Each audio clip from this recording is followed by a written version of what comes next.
Today is Friday, September 1st, and it's time for the Chair's Daily Live. Happy Friday. So today is September 1st. Today marks the first day of Firefighter Appreciation Month, as well as Sign Up for a Library Card Month, which I didn't even know was a thing, but I think I'm pretty darned excited about it. Something I learned today, there are over 200 public libraries in the state of Oklahoma. 200. Now, that doesn't include volunteer libraries or libraries that are maintained by foundations and whatnot, but just like generally public libraries. There are 200. So if you don't have a library card, get you one. Interesting little tidbit. If you're like me and don't have time to sit still and read a book, even your public library has an opportunity for you to do audiobooks or books on tape. So get out there and read some more. Okay, so that's one piece of good news. Second piece of good news is that the August jobs report is out. I don't know if it's official, but the August jobs report is out. And right now in the United States, there is 1.5 jobs for every citizen, working age citizen.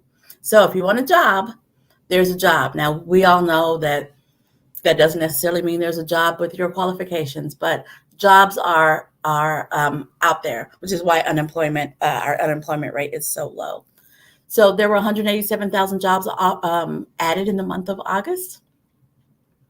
Good news, great news. And that's up 4.3% year over year. So we're continuing to add jobs.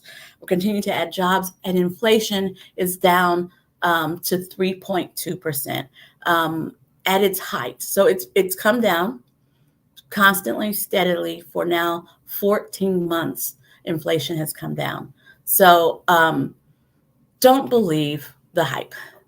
Don't believe the hype, or believe the hype as I'm telling you, that inflation is coming down. The numbers aren't as wackadoodle as the Republicans are saying that they are. We're really getting to be in a good place in the United States.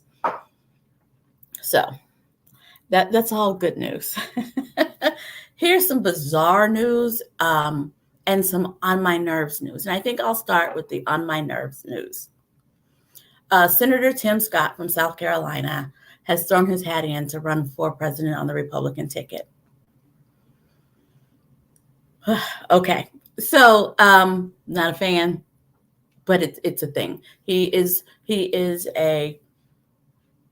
been elected at least twice as a senator. He serves. They put him up for a whole. He has bills that across the line. He works bipartisan. All of that jazz. Still not a fan. But here's the part that gets on my nerves. They did a recent poll, and Republicans said that they could not vote for him. They could not support him for president unless he explained why he's single.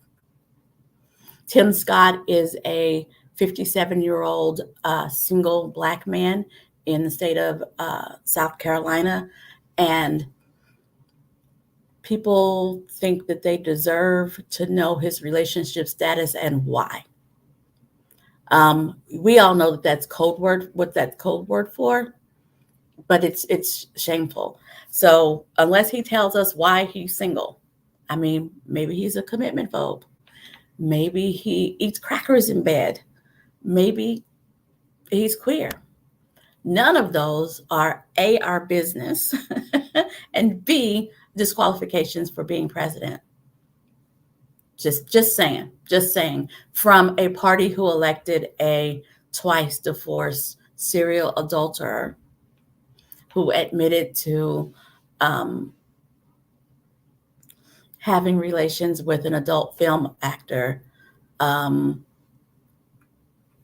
mean, Now all of a sudden we have a standard of why this man is single, which means he hasn't been in any adultery scandals that have made national news.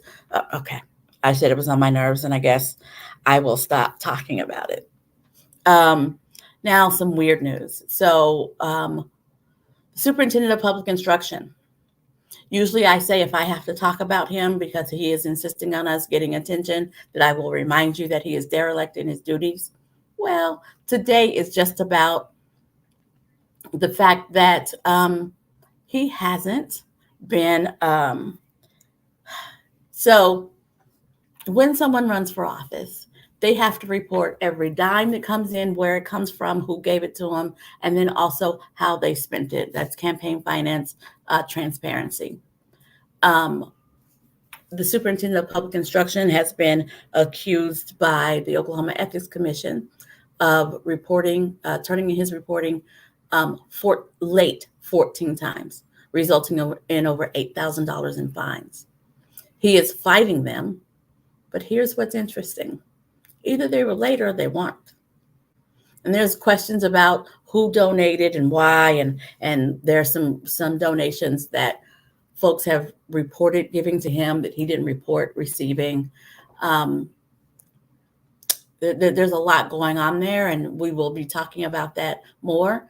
So this isn't so much about him being derelict in his duty, as much as it is about him not staying on top of his paperwork just to run. And so what does that tell us about how he's running the Oklahoma State Department of Education? It's a lot. Today is Friday, the Friday before Labor Day. I hope that those of you who are watching know someone who's a member of labor, know someone who's working to become a member of labor, and recognize that it is thanks to the labor movement that we have a 40-hour work week versus, you can just work whenever, that we have a minimum wage, even though the minimum wage in Oklahoma is ridiculous. It could be worse. It is thanks to the labor movement that we have child labor laws, which here we are in 2023 and people are trying to reverse. But it's time for us to reflect on the importance of the labor movement, and the interesting part that it is having a resurgence because folks are forgetting why. We're forgetting that labor was even a movement and why it was important, because they're trying to pass laws and rules about working that are darn near inhumane. So take this weekend, this Labor Day weekend, spend some time with your loved ones, get some rest, but thank the labor movement.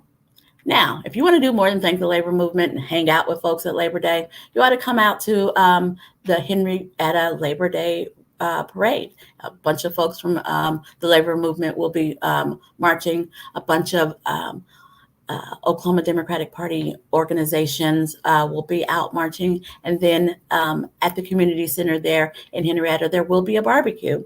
And you get to hear from candidates. So that's in Henrietta on Monday.